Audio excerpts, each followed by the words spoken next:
D'autres m'ont crié fort, ne va pas à l'école, trouve-toi un mari, les livres rendent folle.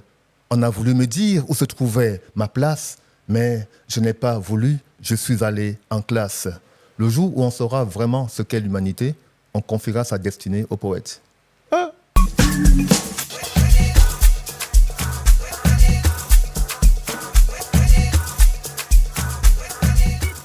Bienvenue à tous, bienvenue chez Loba, le talk show qui vous inspire et qui vous interpelle. Alors aujourd'hui, pour ce nouveau numéro, on reçoit Abad. Bonjour Chris. Bonjour Abad. Alors, peux-tu d'abord te présenter en quelques mots, en 3 mots? Bon, en 3 mots, ça sera compliqué, mais je vais essayer. Pourquoi compliqué? Parce que je suis poète, donc j'ai plein de choses à dire. Ok. Non, en 3 mots, en fait, je suis Abad, je suis poète. J'écris des livres et depuis quelques années, je l'ai dit dans un spectacle qui s'appelle Entretien avec un poète. Donc j'ai écrit aussi des spectacles. J'ai fait du cinéma aussi en tant qu'auteur et j'ai fait plein de choses aussi liées à mon art. Ok. Ah oui, vraiment un amoureux de lettres, si on peut dire. Je suis tombé dans la marmite. Hein. En fait, j'ai su lire très tôt, à l'âge de 2 ans.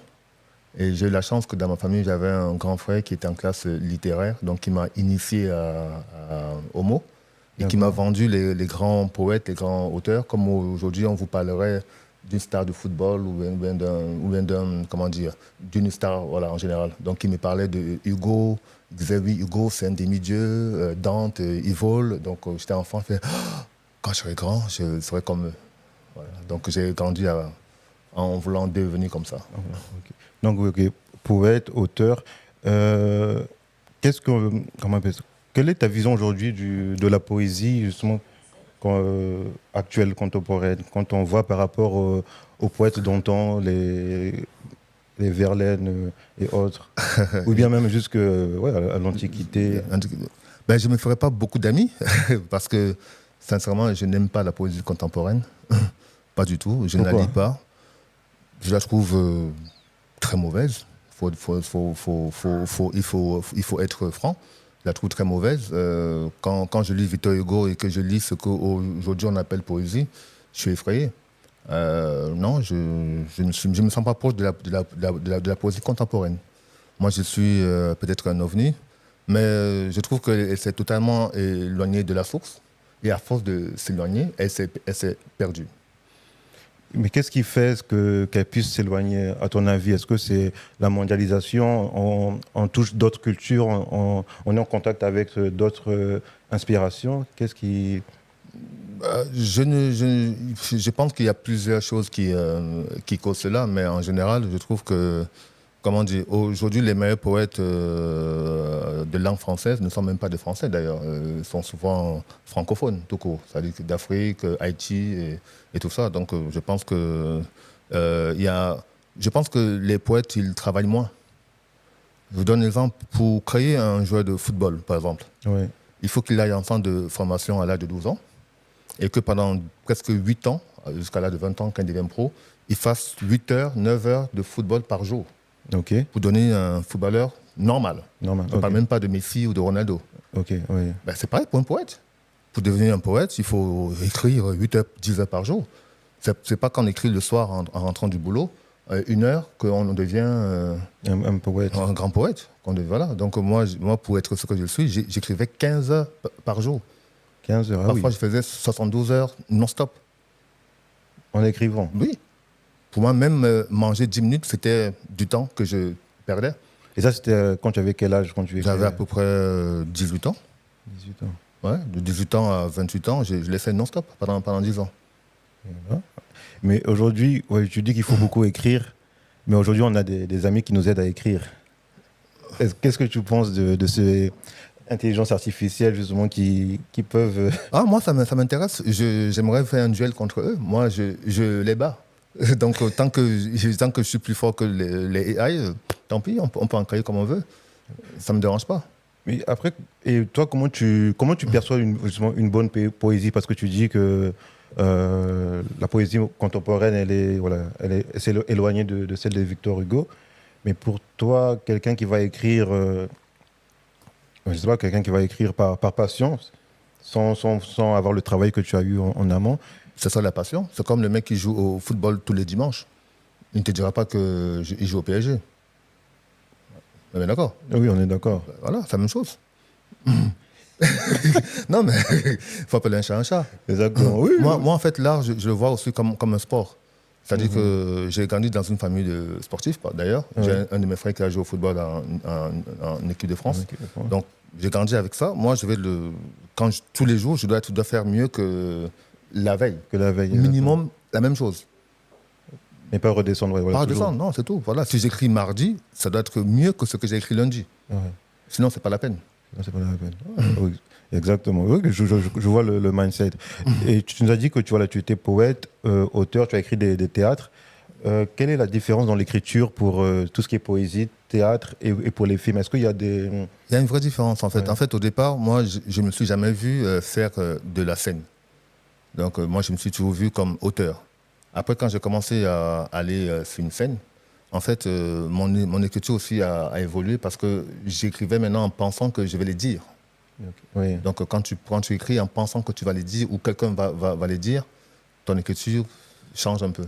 Donc, elle est peut-être plus orale, même si je garde toujours le côté très classique avec voilà, des alexandrins et tout ça. Mais ça change aussi dans le rythme. Dans le rythme. Voilà, dans la musicalité, comme on dit. Okay. Mais pour les films, justement, aussi, parce que le film est plutôt différencié du théâtre, comment ta poésie est interprétée, ou tes écrits sont interprétés dans le cinéma? Dans le cinéma, c'est pas de la poésie, c'est vraiment du cinéma. Avec, je suis scénariste. Classique. Voilà, il y a un film, il y a un projet de film et on me demande d'intervenir. Voilà, c'est pas de la poésie, c'est vraiment de l'écriture cinématographique. Et comment tu travailles ce scénario? Est-ce que c'est vraiment un travail différent? Très différent. C'est même différent du livre, du roman, parce qu'il y a beaucoup de plans. Par exemple, dans le roman, on est plus dans les sentiments. Par exemple, quand tu rentres dans une pièce, on te dira que, je sais pas, Chloé est entrée dans la pièce, elle a eu telle émotion en entrant. Au cinéma, tu n'as pas ça. Exactement. Elle entre dans la pièce, elle fait ça. Voilà. On le voit directement. Voilà, exactement. Voilà. Donc, c'est pas pareil. C'est pas pareil. Et quelles sont les difficultés que tu rencontres? Parce que des fois, il y en a qui veulent se lancer dans les lettres, tout ce qui est dans les arts. Mais on a souvent la famille, les parents qui nous disent mais est-ce que ça paye? Est-ce qu'il y a de l'argent dedans? Est-ce que tu vas vivre de ça? Donc, toi, comment tu le perçois?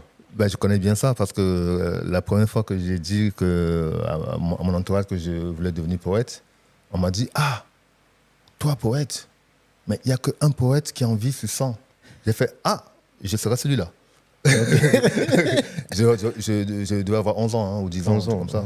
Ouais, j'ai dit bah, « Je serai celui-là. » Voilà. Ou soit je serai le deuxième, voilà, soit je serai celui-là. Donc je pense que celui qui veut se lancer doit déjà être très têtu. Très têtu. Voilà, qui doit avoir une motivation hors norme parce que tout va le décourager et qui ne s'attendent pas à ce qu'on l'encourage. Vous savez qu'il doit déjà être le premier à s'encourager et il doit croire en lui plus que tout le monde. Parce que le monde ne lui dira pas « Super, tu as fait le bon choix ». Ouais. Mais justement, ce jeune qui veut se lancer, comment il peut faire pour présenter déjà ses premiers poèmes? Est-ce qu'il faut passer par Internet comme maintenant ou bien il y a des endroits plus où il y a des connaisseurs? En fait, d'abord, même avant ça, déjà, je lui donnerai un conseil que je donne d'ailleurs. Là, je suis en train d'écrire le manuel du poète contemporain, justement. Okay, en fait, c'est un peu comme un livre où je dis justement aux jeunes poètes comment l'être. En fait, le premier conseil que je donnerais, c'est de connaître quand même les poètes. C'est comme si tu joues au football, tu ne connais pas Pelé, Maradona, Zidane, Platini, et tu dis que tu joues au football.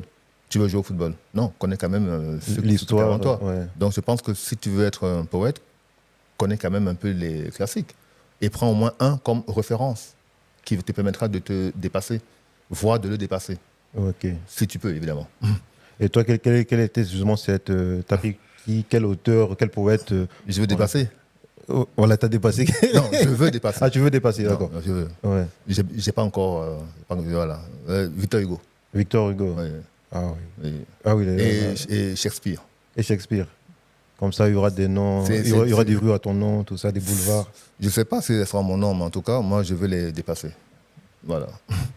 Et depuis que tu as commencé ta carrière de poète, ben, quelle est la plus grande fierté que tu as eue professionnellement, où tu te dis, bon voilà, justement, je m'approche de ce but, bientôt je vais atteindre Victor Hugo, Shakespeare. Professionnellement, en fait, oui, oui, c'est mon deuxième livre, qui s'appelle Dubstep.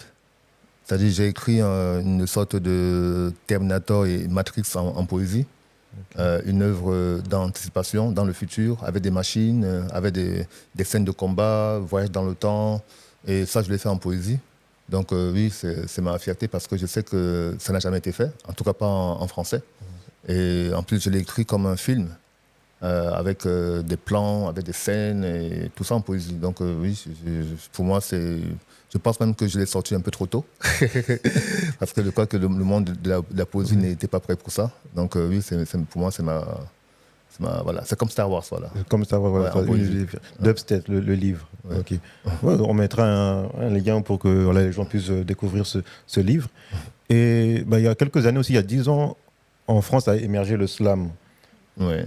Est-ce qu'on peut dire que la poésie c'est vraiment du slam ou bien il y a vraiment une différence entre poète et slammer? Il y a quand même une différence.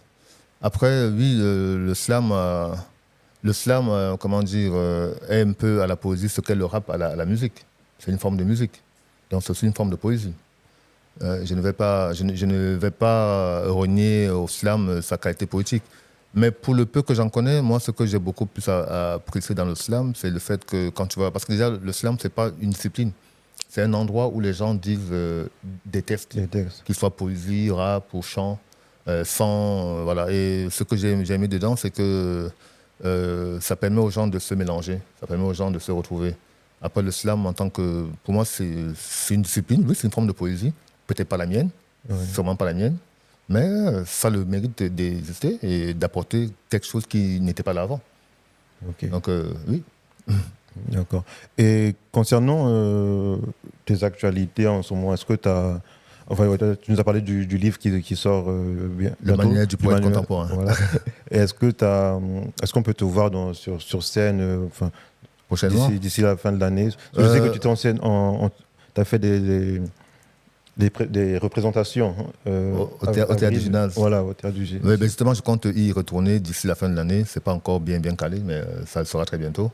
Et aussi, je prépare un spectacle privé le 24 septembre à la SACD, la Société des auteurs de théâtre. Voilà. Et c'est le 24 septembre. Et ensuite, il y a mon livre, le manuel du poète moderne, et un documentaire que je sors autour de mes poèmes qui traite des thèmes de société, le cancer et le vivre ensemble. Le cancer et le vivre ensemble, ok. Et parlons aussi, avant qu'on ne termine, de ton look aussi. Une fois, voilà, on s'était vu, tu étais en représentation et tu avais 2 chaussures différentes à ton pied. Ouais, ben, j'aime bien ça parce qu'en fait, je pars d'un truc très simple. Le but, c'est d'avoir un pied gauche et un pied droit. On est bien d'accord? On est d'accord. Il n'y a aucune loi qui dit que ça doit être les mêmes. Il n'y a aucune loi cosmique qui... Voilà. On est d'accord, oui. Voilà, donc je peux porter une chaussure rouge, verte. Il y a quand même les lois de la sapologie qui disent que... Après, voilà, si les chaussures... Mais justement, elles sont faites pour être transgressées. Moi, j'aime bien aller... si tout le monde va à gauche, moi, je fonce à droite directement. Et c'est ça aussi que tu aimes retrouver dans la poésie, des Totalement. Par exemple, je dis, moi j'écris de la poésie futuriste, des trucs comme Star Wars, comme Matrix. Voilà, en poésie, moi, c'est ça qui m'intéresse. Et quand tu es en représentation, est-ce que tu te crées un personnage ou bien c'est le même abat du quotidien? C'est le même, mais amplifié. Je suis toujours moi. Hein. Ouais. D'accord. Alors, tu nous parles beaucoup de être meilleur que la veille, tout ça. Est-ce qu'on peut avoir un aperçu de ton art? Est-ce que tu peux nous faire... Totalement. Ben, je vais faire un poème que j'ai écrit en hommage à la femme. Okay. Parce que pour moi, le monde est malade parce qu'il n'écoute pas son cœur. Et son cœur, c'est la femme. D'accord. Je suis bien plus qu'un nom et bien plus qu'une race.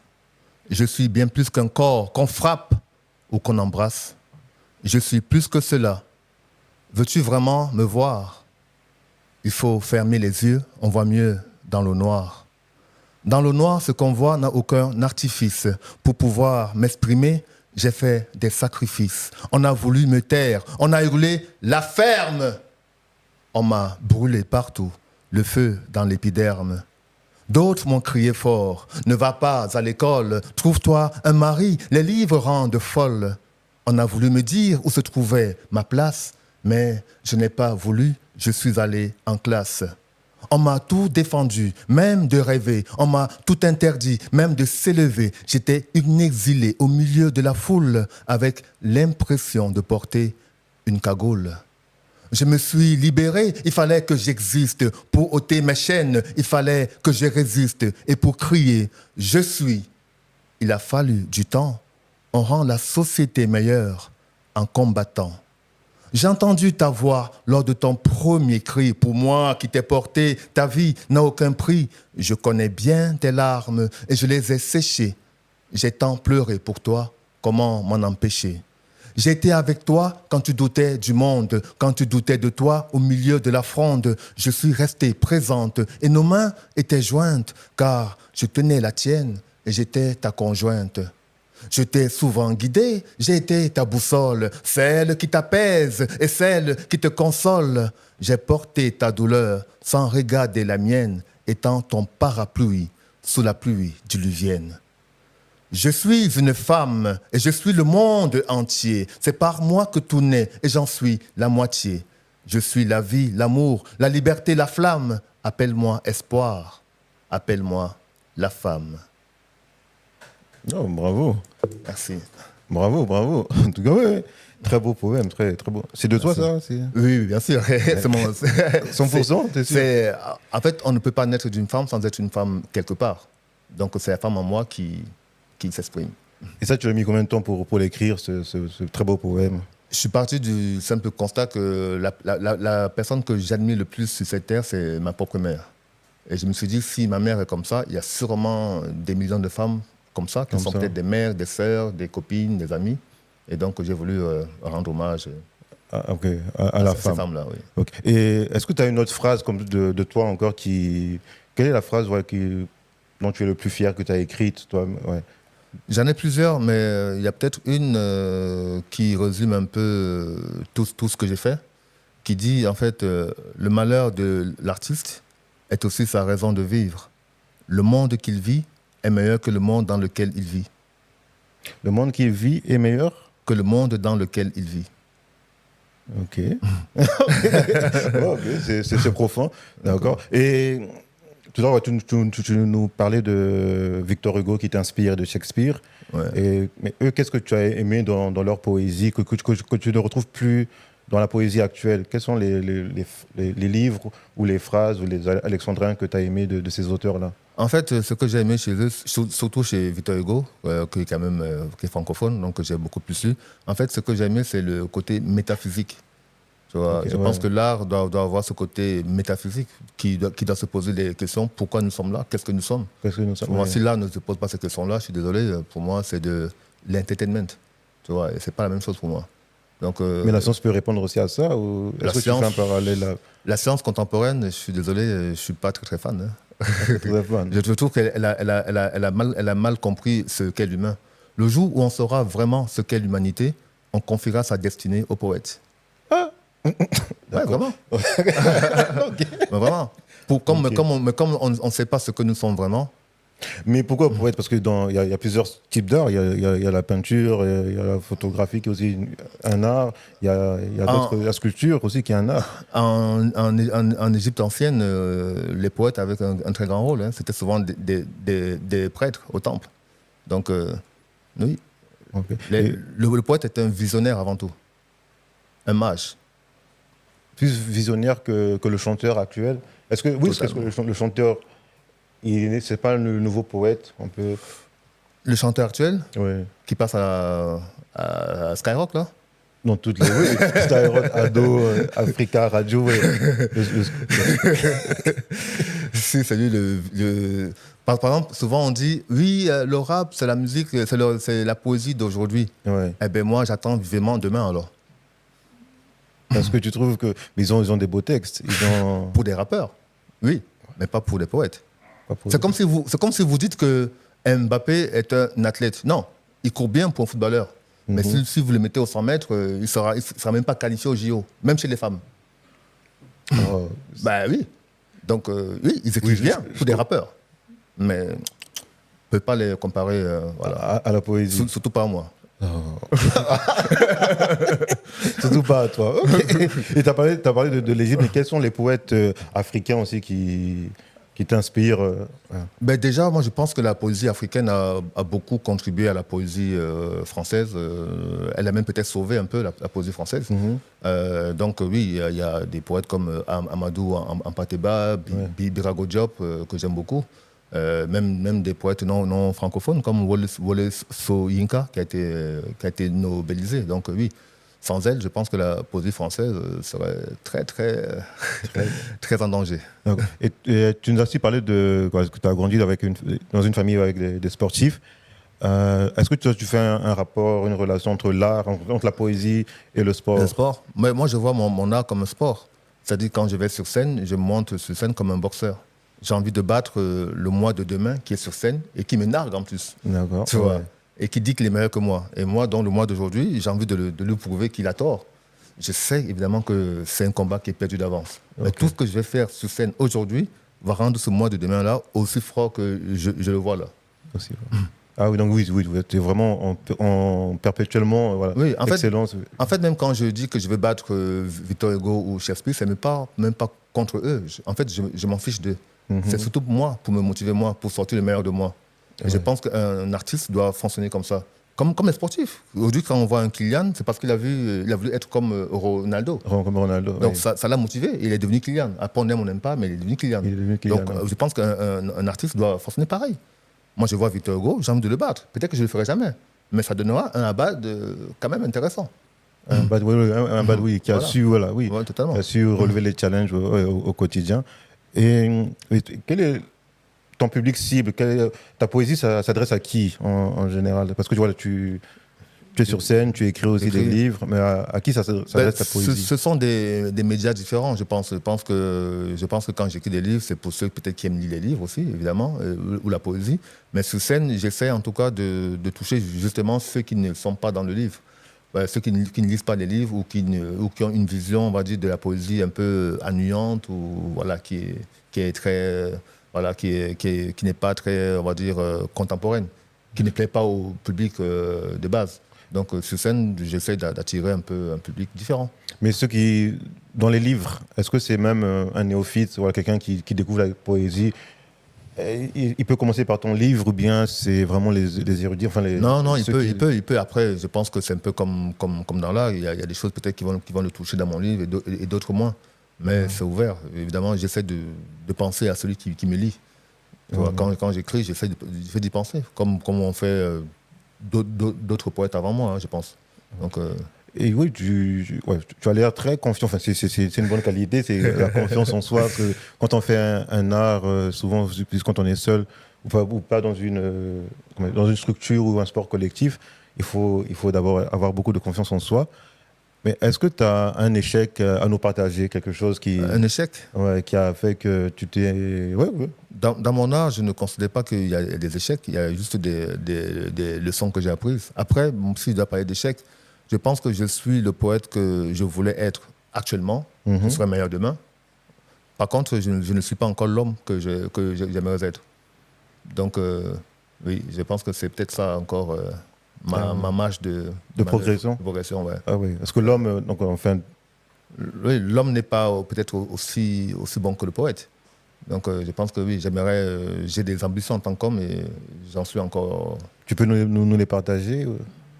Je veux être la meilleure version de moi et pour l'instant, je n'en suis pas. Je veux juste être le meilleur moi possible. C'est-à-dire que s'il y a 10 milliards d'univers où il y a moi, je veux être la meilleure version de moi. Ouais. Voilà. Et je pense que j'en suis encore loin. Ouais. Par contre, en poésie, je pense que oui, je suis le meilleur, moi, poète, dans tous les univers possibles. Et comment ça se passe avec tes confrères poètes? Est-ce que... Est-ce qu'il y a des échanges? Oui, est-ce qu'il y a des échanges? Est-ce qu'il y a des... Oui. Est-ce que vous discutez entre vous? Est-ce Bien que sûr. c'est une bonne ambiance ou est-ce que c'est comme les rappeurs qui se clashent? Ben, j'ai monté un spectacle là au théâtre au mois de février qui est terminé, je crois, en début mai ou à la fin mai, qui s'appelle Abad et les 40 poètes.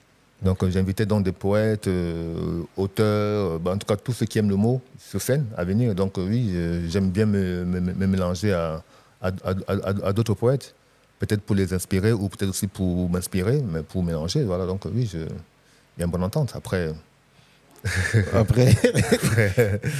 Mais le meilleur, c'est souvent c'est le public comment on appelle ça? Qui donne son verdict sur. sur l'art. Ouais, sur Oui, l'art. oui, comme je disais, quand tu écris, quand tu dis, quand tu chantes, quand tu peins, il faut penser à celui qui va quand même être là. Je pense que, en fait, il faut s'inspirer. Moi, mon grand adversaire, c'est même pas Victor Hugo ou Shakespeare. Hein. Je te raconte une petite anecdote. Quand je devais avoir 12 ans à l'école, on m'a parlé de E est égal MC2. Oui. On m'a parlé de la on dit, relativité. oui, c'est Einstein, c'est Oui. un génie, il a trouvé ça. J'avais 11 ans, ça ne m'a pas impressionné. Moi, j'étais impressionné pas par Einstein, j'étais impressionné par ce qui a créé la loi là. J'étais impressionné par la lumière qui allait à 600 000 km par seconde. Oui. Et je me dis, qui a créé cette loi-là? Parce que Einstein, ce n'est pas du génie. Il a trouvé un truc, il n'a pas inventé. Ça existait déjà. Avant ou après lui, ça existait déjà. Donc le vrai génie, ce n'est pas Einstein. Il a été celui qui a trouvé parmi. Oui, mais il n'a pas inventé. Oui, il n'a pas inventé. Le vrai mais- génie, c'est la nature. Et c'est elle dont je suis jaloux. C'est elle que je veux atteindre. Pas Einstein. Ah, et qu'est-ce que tu veux créer de. Je veux créer une œuvre aussi belle que la nature elle-même. Ah, C'est ça mon vrai défi. ton défi. Oui, c'est ça. Et d'ailleurs, si Einstein a trouvé ça, c'est parce que lui-même aussi était admiratif de la nature. Exactement, oui, il a voulu comprendre. Voilà. tout Donc moi, pourquoi donc suivre Einstein? D'ailleurs, je te dis une phrase, ne suivez pas les maîtres, cherchez ce qu'ils ont cherché. Il ne suffit pas les maîtres, chercher ce qu'ils ont cherché. D'accord, ok. Bon, ben, on va chercher ce qu'ils ont cherché. Voilà. Et en tout cas, quand même merci voilà, pour cette. Pour cet aparté. Ben, je te remercie en tout cas de m'avoir accueilli et bonne route à Loba. Merci.